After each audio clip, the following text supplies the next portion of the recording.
अस्सलाम वालेकुम dear friends, कैसे हैं आप? Hopefully you will be in good spirits. उम्मीद करेंगे इंशाल्लाह आप अच्छी तरह से होंगे। डियर स्टूडेंट्स, आज का जो हमारा लेक्चर है वो है द वॉइस ऑफ वर्ब्स। आज हम इस टॉपिक को अच्छी तरह से डेमोन्स्ट्रेट करने की कोशिश करेंगे, लेकिन इम्पॉर्टेंट चीज़ ये है कि आप पूरी तरह से कंसंट्रेशन रखेंगे, तब जाके बात आपके जहन में आएगी अच्छी तरह से। डियर स्टूडेंट्स, हमने पहले पढ़ा था काइंड्स ऑफ वर्ब, उसमें हमने पढ़ा था finite verb and non finite verb, फिर उनके सब काइंड्स को हमने पढ़ा था। बाद में हमने पढ़ा था कॉन्जुगेशन ऑफ वर्ब, और फिर और एक टॉपिक हमने उठाया था टेंस के हवाले से। फिर हमने जो है 12 टेंसेस को अच्छी तरह से पढ़ा था। तो आज हम पढ़ेंगे और एक topic the voice of verbs. पहले इसको डिफाइन करते हैं, ये क्या कॉन्सेप्ट है। देखिए, the voice of a verb shows whether its subject acts or is acted upon. There are two voices, the active and the passive. पहली बात यह है कि एक सेंटेंस होता है, अगर हम एक सेंटेंस का स्ट्रक्चर देखेंगे, उसमें होता है subject plus verb plus object. अब हमें ये देखना है कि इस सेंटेंस में सब्जेक्ट एक्ट करता है या इस पे एक्ट किया जाता है। कहने का मकसद ये है कि इस सेंटेंस में ये सब्जेक्ट जो है ये एक्टिव रोल करता है कि पैसिव रोल, यानी ये एक्टिवली इसमें काम करता है कि इस पे काम किया जाता है। इस बुनियाद पे, इस बेसिस पे जो है हम सेंटेंस को कैटेगराइज कर सकते हैं दो ग्रुप्स में। एक को हम बोलते हैं एक्टिव सेंटेंस, दूसरे को हम बोलते हैं पैसिव सेंटेंस। अब देखिए, एग्जाम्पल के जरिए से हमें ये बात अच्छी तरह से समझ में आ जाएगी। सेंटेंस क्या है? Ali wrote a letter। दूसरा है a letter was written by Ali. पहला सेंटेंस अगर हम देखेंगे, इसका जो स्ट्रक्चर है वो है Ali wrote a letter, that's Ali is subject, wrote is verb, a letter is object। अब देखिए, अली इसमें सब्जेक्ट है और अली चिट्ठी लिखता है, तो यहाँ पे चिट्ठी लिखने का काम जो है वो एक्टिवली कर रहा है अली, यानी चिट्ठी कौन लिख रहा है? अली चिट्ठी लिख रहा है। तो इस सेंटेंस में जो अली सब्जेक्ट है वो इसमें एक्ट करता है, वो इसमें एक्टर है। ओके, वो इसमें रोल करता है एक्टिवली, वो काम करता है, इसमें वो काम करने वाला है। ओके, इसका इस सेंटेंस में एक एक्टिव रोल बनता है। तो इस सेंटेंस को जो है हम मानेंगे एक्टिव सेंटेंस। क्या मानेंगे? Active sentence. अब देखिए, पैसिव सेंटेंस क्या है? A letter was written by Ali. एक चिट्ठी लिख गई अली के जरिए से। तो इस सेंटेंस में जो है अली लास्ट में आ गया। दैट मीन्स अली ने ऑब्जेक्ट की जगह पकड़ी और जो लेटर है उसने सब्जेक्ट की जगह पकड़ी, यानी लेटर इसमें जो है एक्टिव रोल कर रहा है और जो इसमें अली है वो पैसिव रोल कर रहा है। यानी इस सेंटेंस का स्ट्रक्चर जो है उसमें इन्वर्जन आ गया। जो पहले इसमें सब्जेक्ट था, अब वो दूसरे सेंटेंस में ऑब्जेक्ट बन गया।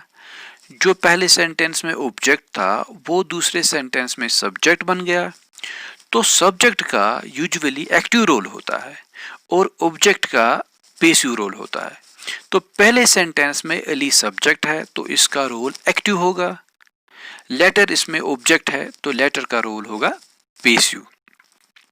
अब दूसरा सेंटेंस आप देखिए, दूसरे सेंटेंस में लेटर ने पकड़ी है पहली वाली जगह सेंटेंस में, यानी सब्जेक्ट की जगह इसने पकड़ी है। तो इससे हमें ये पता चला कि लेटर का रोल होगा एक्टिव रोल और अली जो पहले वाले सेंटेंस में सब्जेक्ट था, पहले था सेंटेंस में, अब वो दूसरे सेंटेंस में लास्ट में आ गया, यानी इसने ऑब्जेक्ट की जगह पकड़ी। इससे हमें ये पता चला कि अली जो है अब दूसरे सेंटेंस में ऑब्जेक्ट है और ऑब्जेक्ट का रोल यूजुअली जो है पैसिव होता है। तो पहले वाले सेंटेंस को जो है हम मानेंगे एक्टिव सेंटेंस और इसी का जो दूसरा सेंटेंस है वो इसका पैसिव सेंटेंस माना जाएगा। और आपको ये बात अच्छी तरह से ज़हननशीन करनी होगी कि इन दोनों सेंटेंस का लेकिन मानी एक ही है। पहले में यह है अली ने चिट्ठी लिखी, दूसरे में यह है कि चिट्ठी अली के जरिए से लिखी गई, मानी एक ही है। Okay, you got it properly. अब फिर से बात को अच्छी तरह से समझने की कोशिश कीजिएगा।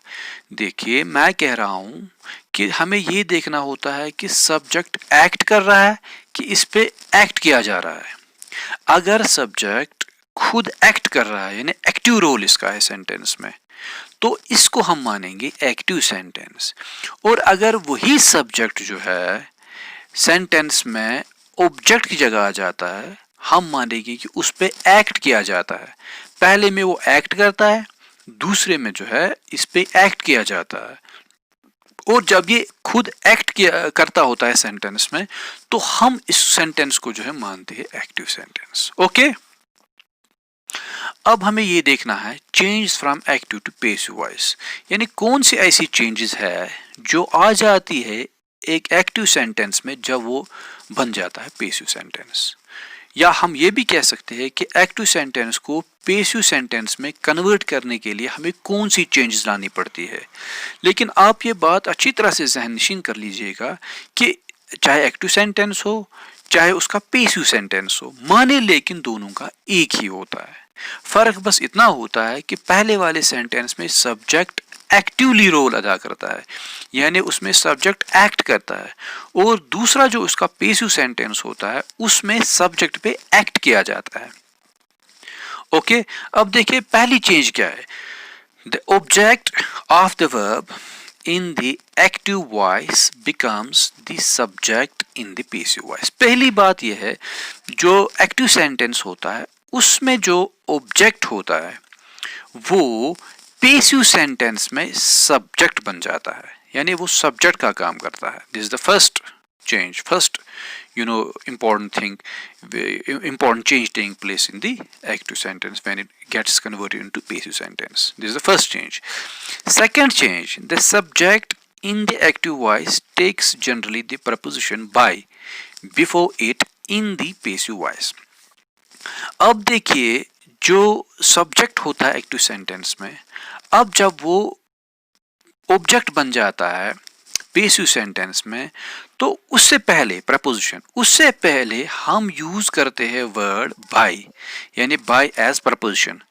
यानी सिंपली हम ये याद रखेंगे कि जब सेंटेंस में सब्जेक्ट होता है एक्टिव सेंटेंस में और वो जब पैसिव सेंटेंस में ऑब्जेक्ट बन जाता है, तो उसके आगे हम लाते हैं वर्ड बाय।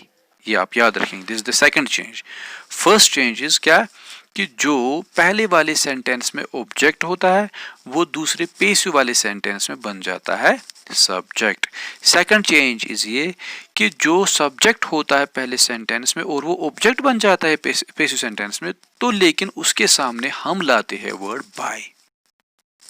तीसरी बात, the verb to be in one of its various forms is used in the past participle of transitive verb। अब देखिए, जब हम जो है पैसिव सेंटेंस बनाते हैं एक्टिव सेंटेंस का, तो हम पैसिव सेंटेंस में टू बी यानी बी की कोई फॉर्म यूज करते होते हैं। बी हमने आपको पिछले वाले लेक्चर्स में बताया था, be is equal to is, am, are, was, were, be, being, been, यानी इनमें से कोई भी फॉर्म जो है हम यूज करते होते हैं पैसिव सेंटेंस में। प्लस आपको ये बात अच्छी तरह से ज़हननशीन करनी होगी कि वर्ब की थर्ड फॉर्म को जो है हमें यूज करना होता है पैसिव सेंटेंस में। ये एक जनरल रूल है कि जब हम एक्टिव सेंटेंस पैसिव सेंटेंस में कन्वर्ट करते हैं, तो हमें जो है मैंडेटरली यानी नेसेसरली जो है हमें लाजिमन जो है ज़रूरी ये बात हमारे लिए होती है कि हम उस पैसिव सेंटेंस में वर्ब की थर्ड फॉर्म ही यूज करें। उसमें सेकंड फॉर्म नहीं आती है, उसमें फर्स्ट फॉर्म नहीं आती है, बस खाली उसमें थर्ड फॉर्म हम यूज करेंगे। इंपॉर्टेंट ये कुछ चेंज है जो आपको अच्छी तरह से जहन में रखनी होगी। फर्स्ट चेंज क्या है कि जब पहला वाला सेंटेंस में जो सब्जेक्ट होता है वो दूसरे वाले सेंटेंस में जो है ऑब्जेक्ट बन जाता है। ये हम इस तरह भी कह सकते हैं कि जो एक्टिव सेंटेंस होता है, जो एक्टिव सेंटेंस में ऑब्जेक्ट होता है, वो पैसिव सेंटेंस में सब्जेक्ट बन जाता है। और जो एक्टिव सेंटेंस में जो है सब्जेक्ट होता है वो पैसिव सेंटेंस में ऑब्जेक्ट बन जाता है, लेकिन उसके आगे जो है हमें यूज करना होता है वर्ड बाय। तीसरी बात यह है कि जब हम एक्टिव सेंटेंस जो है कन्वर्ट करते हैं पैसिव सेंटेंस में, उसमें हमें ये इम्पोर्टेंट होता है हमारे लिए कि हम उसमें वर्ब की थर्ड फॉर्म ही यूज करें, और कोई फॉर्म हम वहाँ पे यूज नहीं कर सकते हैं। यह आप अच्छी तरह से याद रखेंगे। और जो बी है, to be, okay, be that's equal to is, am, are, was, were, be, been and being. इनमें से कोई भी फॉर्म हमें यूज करनी होती है पैसिव सेंटेंस में। ओके, उम्मीद करेंगे कि आप इंशाल्लाह इन चीजों को अच्छी तरह से याद रखते होंगे। ओके, ये 3 चेंजेस आप अच्छी तरह से जहन में रखिएगा, तब जाके आप आसानी से जो है एक्टिव सेंटेंस को पैसिव सेंटेंस में कन्वर्ट कर सकते हैं। ओके, अब देखिए, इस साइड में हमने रखा है एक्टिव सेंटेंस, तो राइट साइड में हमने रखा है पैसिव सेंटेंस। अब देखिए, शी लव्स हर चिल्ड्रन, क्या है ये? She loves her children. इसमें शी जो है वो एक्टिव रोल है, ओके, लव वर्ब है, चिल्ड्रन इसमें क्या है? ऑब्जेक्ट है। तो इसमें शी जो है वो एक्टिव रोल कर रहा है, सब्जेक्ट इसमें एक्टिव रोल कर रहा है। अब जो है इसको हम मानेंगे एक्टिव सेंटेंस, और इसी का पैसिव सेंटेंस क्या बनेगा? Her children are loved by her. Children last में था, ऑब्जेक्ट था, अब इस पैसिव सेंटेंस में हमने उसको आगे लाया, और इसमें जो शी था वो पहले था, उसको लास्ट में हमने लाया हर, यानी शी को हमने चेंज किया हर में। क्यों? शी था first person, sorry third person singular subjective pronoun, अब ये बन गया third person singular objective pronoun, लेकिन माने इसका एक ही, इसने बस अपनी शक्ल बदल दी। कहने का मकसद यह है कि शी पहले था, शी लास्ट में आ गया हर की सूरत में, चिल्ड्रन बाद में था, चिल्ड्रन पहले आ गया सेंटेंस में। तो जो शी है वो पहले वाले सेंटेंस में एक्टिव रोल कर रहा था, और चिल्ड्रन पैसिव रोल कर रहा था। अब चिल्ड्रन एक्टिव रोल कर रहा है इसमें अदा, और जो हर है वो पैसिव रोल कर रहा है इसमें अदा। तो ये बन गया पहला वाला सेंटेंस हम मानेंगे एक्टिव सेंटेंस, और इसी का हम मानेंगे passive sentence. She loves her children, वो अपने बच्चों से प्यार करते हैं। अब इसका क्या है पैसिव सेंटेंस? उसके बच्चे उसके जरिए से प्यार किए जाते हैं। तो माने लेकिन इनका एक ही होता है। ओके, और ये भी आपको बता के चले कि जब जो पहला वाला सेंटेंस होता है इसमें हम स्ट्रेस देते होते हैं सब्जेक्ट पे, और दूसरे सेंटेंस में जो है हम स्ट्रेस देते होते हैं ऑब्जेक्ट पे। बस ये भी हम जो है, ये भी एक इसकी एक डिफरेंस होती है। दूसरा सेंटेंस क्या है? They were digging a well, वो कुआं खोद रहे थे। A well was being dug by them, एक कुआं उनके जरिए से खोदा जा रहा था। ओके, तो पहला सेंटेंस जो है वो वो एक्टिव रोल कर रहे हैं, और वेल इसमें पैसिव रोल कर रहा है। इसमें एक्टिव है, सब्जेक्ट है दे, एंड वेल इज ऑब्जेक्ट। अब दूसरा सेंटेंस देखिए इसका, इसमें क्या है? इसमें वेल जो है वो एक्टिव है, और दम इसमें पैसिव है। ओके, तीसरा sentence, he will write a letter, वो एक चिट्ठी लिखेगा। A letter will be written by him, एक चिट्ठी उसके जरिए से लिख दी जाएगी। तो इसका जो है ही इसमें एक्टिव है सब्जेक्ट, लेटर इसमें ऑब्जेक्ट है पैसिव। अब दूसरे सेंटेंस में जो है लेटर ही इसका जो है एक्टिव बन जाता है, और हिम जो ही जो कन्वर्ट हो जाता है हिम में, वो बन जाता है पैसिव। तो this is active and passive.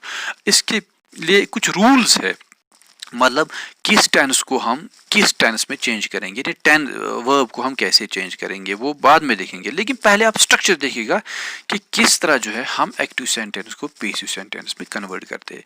इसके लिए हमने 3 रूल्स आपको बताए, 3 चेंज हमने आपको बताए, कौन सी वाली ऐसी चेंजेस है जो हमें लानी होती है, तब जाके जो है हम सब्जेक्ट को हम एक्टिव सेंटेंस को पैसिव सेंटेंस में कन्वर्ट कर सकते हैं। ओके, और बीच में आपको ये बता के चले कि जो हमारी YouTube चैनल शाहिश पाक है, इसको आप सब्सक्राइब, लाइक, कमेंट और शेयर करिए, और बेल आइकन पे उंगली दबा के हमारे लेटेस्ट वीडियोस की आप नोटिफिकेशन भी हासिल करिए।